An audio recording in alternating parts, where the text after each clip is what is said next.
ব্ৰহ্মপুত্ৰৰ ওপৰত নিৰ্মাণ হ'ব আন এখন দলং নিৰ্মাণৰ নিবিদা লাভ L&T কনষ্ট্ৰাকশ্যন লিমিটেডৰ পুৰণি শৰাইঘাট দলঙৰ 83 মিটাৰ ব্যৱধানত নিৰ্মাণ হ'ব সেই দলংখন ব্ৰহ্মপুত্ৰৰ বুকুত দলংখনৰ দৈৰ্ঘ্য হ'ব 1.3 কিলোমিটাৰ আৰু আমিনগাঁৱৰ দিশেৰে আগিয়াথুৰি ৰেল ষ্টেচনলৈ সংযোগ হ'ব সেই দলংখন দুখলপীয়া দলংখনৰ ওপৰত যান বাহনৰ বাবে থাকিব তিনিটাকৈ ট্ৰেক তলৰ খলপত থাকিব ৰেলগাড়ীৰ দ্বৈত ট্ৰেক 2029 চনৰ ডিসেম্বৰ মাহৰ ভিতৰত সম্পূৰ্ণ হ'ব বুলি ইতিমধ্যে লক্ষ্য বান্ধি লোৱা হৈছে দলংখন নিৰ্মাণৰ বাবে বাজেট ধাৰ্য কৰিছে প্ৰায় 1473.77 কোটি টকা দলংখন সম্পূৰ্ণ হোৱাৰ পিছত পুৰণি শৰাইঘাট দলংখন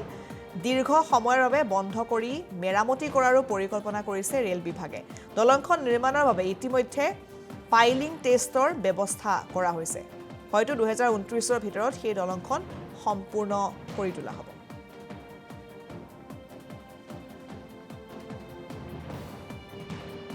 কাম আমাৰ প্ৰথমতে স্বীকৃতি পাইছিলো আমি 2024 চনত আৰু বৰ্তমান এপ্ৰিল 2026ত ইয়াৰ টেন্ডাৰিঙৰ কামো সম্পূৰ্ণ হৈ গৈছে আৰু এতিয়া কাম আৰম্ভ হৈছে ইয়াৰে যিখিনি প্ৰাৰম্ভিক কাম থাকে ডিজাইনৰ কাম আৰু লগতে জিঅ'টেকনিক্যাল ষ্টাডিৰ কাম এখিনি ইতিমধ্যে সম্পূৰ্ণ হৈছে আৰু এতিয়া গ্ৰাউণ্ডত আমাৰ কাৰ্য আৰম্ভ হৈছে ইয়াতে আমাৰ টেষ্ট ফাইলিঙৰ কাম এতিয়া ইতিমধ্যে চলি আছে আৰু লগতে যিখিনি এভিকশ্যন আৰু লেণ্ড একুইজিশ্যনৰ প্ৰয়োজন আছিলে সেইখিনি কামো ভাল গতিত চলি আছে এই দলংখন মুঠ প্ৰায় 2 কিলোমিটাৰ লম্বা দলং ইয়াতে ৰোড কাম ৰেল আৰু এটো এটা কম্পোজিট ষ্টিল গাৰ্ডাৰ ব্ৰিজ হ'ব ইয়াতে ওপৰত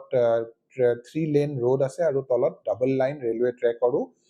ইয়াতে সুবিধা কৰা হৈছে আৰু এই দলংখন হোৱাৰ ফলত আমাৰ আগিয়াথৰিৰ পৰা কামাখ্যালৈ যোনটো বৰ্তমান সিঙ্গল লাইন সেকশন এটা বাকি আছে হেতু এতিয়া দ্বৈতকৰণ হোৱা সম্ভৱ হ'ব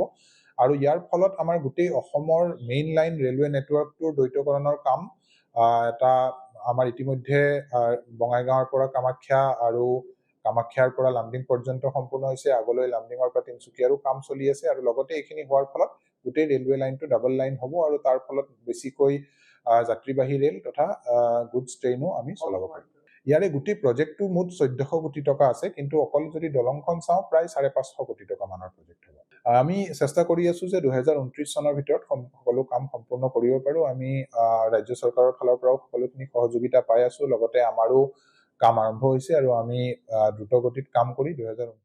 ব্ৰহ্মপুত্ৰৰ ওপৰত নিৰ্মাণ হ'ব আন এখন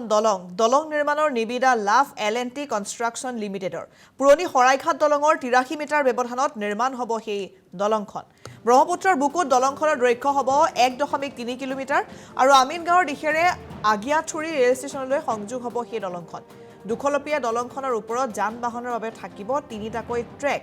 তলৰ খলপত থাকিব ৰেলগাড়ীৰ দ্বৈত ট্ৰেক 2029 চনৰ ডিসেম্বৰ মাহৰ ভিতৰত সম্পূৰ্ণ হ'ব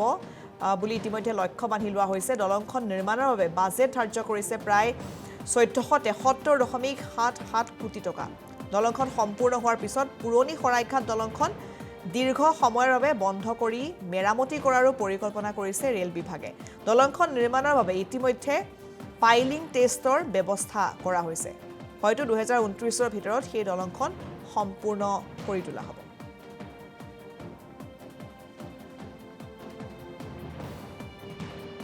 কাম আমাৰ প্ৰথমতে স্বীকৃতি পাইছিলো আমি 2024 চনত আৰু বৰ্তমান এপ্ৰিল 2026ত ইয়াৰ টেন্ডাৰিঙৰ কামো সম্পূৰ্ণ হৈ গৈছে আৰু এতিয়া কাম আৰম্ভ হৈছে ইয়াৰে যিখিনি প্ৰাৰম্ভিক কাম থাকে ডিজাইনৰ কাম আৰু লগতে জিঅ'টেকনিক্যাল ষ্টাডিৰ কাম এখিনি ইতিমধ্যে সম্পূৰ্ণ হৈছে আৰু এতিয়া গ্ৰাউণ্ডত আমাৰ কাৰ্য আৰম্ভ হৈছে ইয়াতে আমাৰ টেষ্ট ফাইলিঙৰ কাম এতিয়া ইতিমধ্যে চলি আছে আৰু লগতে যিখিনি এভিকশ্যন আৰু লেণ্ড একুইজিশ্যনৰ প্ৰয়োজন আছিলে সেইখিনি কামো ভাল গতিত চলি আছে এই দলংখন মুঠ প্ৰায় 2 কিলোমিটাৰ লম্বা দলং ইয়াতে ৰোড কাম ৰেল আৰু এটো এটা কম্পোজিট ষ্টিল গাৰ্ডাৰ ব্ৰিজ হ'ব ইয়াতে ওপৰত 3 লেন ৰোড আছে আৰু তলত ডাবল লাইন ৰেলৱে ট্ৰেকৰো ইয়াতে সুবিধা কৰা হৈছে আৰু এই দলংখন হোৱাৰ ফলত আমাৰ আগিয়াথৰিৰ পৰা কামাখ্যালৈ যোনটো বৰ্তমান সিঙ্গল লাইন সেকশন এটা বাকি আছে হেতু এতিয়া দ্বৈতকৰণ হোৱা সম্ভৱ হ'ব আৰু ইয়াৰ ফলত আমাৰ গোটেই অসমৰ মেইন লাইন ৰেলৱে নেটৱৰ্কটোৰ দ্বৈতকৰণৰ কাম এটা আমাৰ ইতিমধ্যে